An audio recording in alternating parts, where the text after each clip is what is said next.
Une charte du gilet jaune qui est en train d'émerger de plus en plus sur les réseaux sociaux.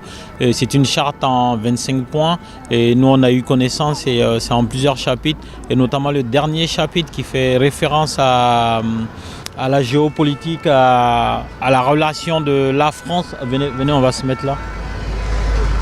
Voilà, c'est bon. Qui fait référence à la relation, soyez un peu massif parce que voilà.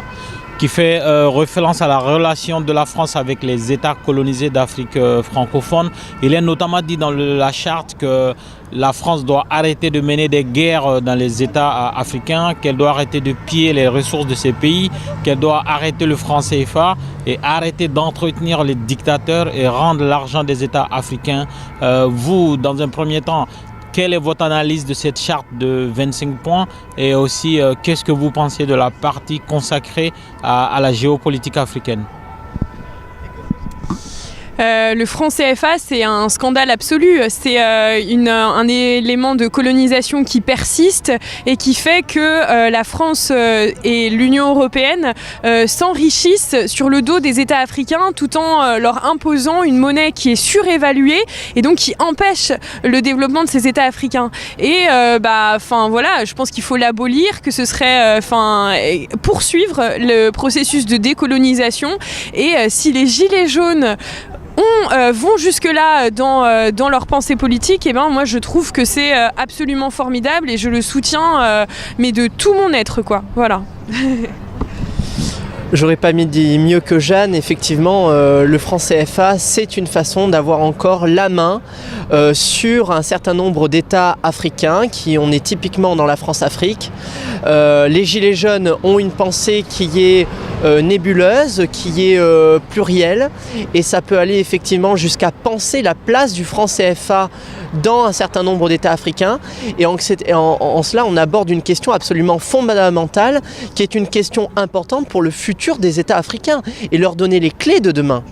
Derrière cette question aussi, se cache aussi un autre élément qu'il va falloir régler, c'est la façon dont un certain nombre d'entreprises et de multinationales françaises investissent dans ces États de façon à s'accaparer finalement les richesses d'un pays.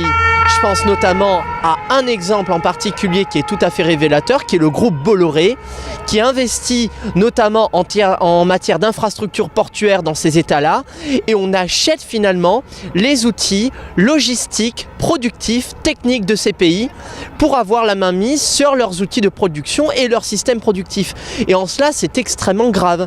Et les Gilets jaunes vont jusqu'à avoir, comme le dit Jeanne, cette pensée-là, et c'est une pensée extrêmement capitale et majeure pour enfin avoir une meilleure répartition des richesses et une meilleure capacité pour ces États de se développer de façon endogène, c'est-à-dire par eux-mêmes. Je pense que la charte, je crois que vous faites allusion à la charte de Saint-Nazaire, je pense que ça représente bien le mouvement des Gilets jaunes qui au début part de quelque chose d'assez réducteur, la taxe sur le diesel, et puis finalement va s'élargir parce qu'on va commencer à se poser des questions sur cette taxe, et puis ensuite sur le partage des richesses, et puis ensuite comment on les fait ces richesses. Et on voit comment les Gilets jaunes, d'une petite question, ils sont passés à une remise en cause beaucoup plus générale.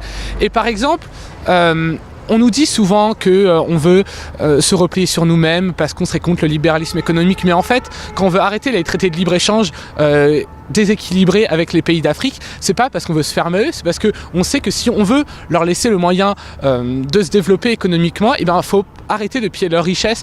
Et de ces petites questions, on va sur des choses beaucoup plus larges. Et par exemple, encore une fois, sur l'Afrique,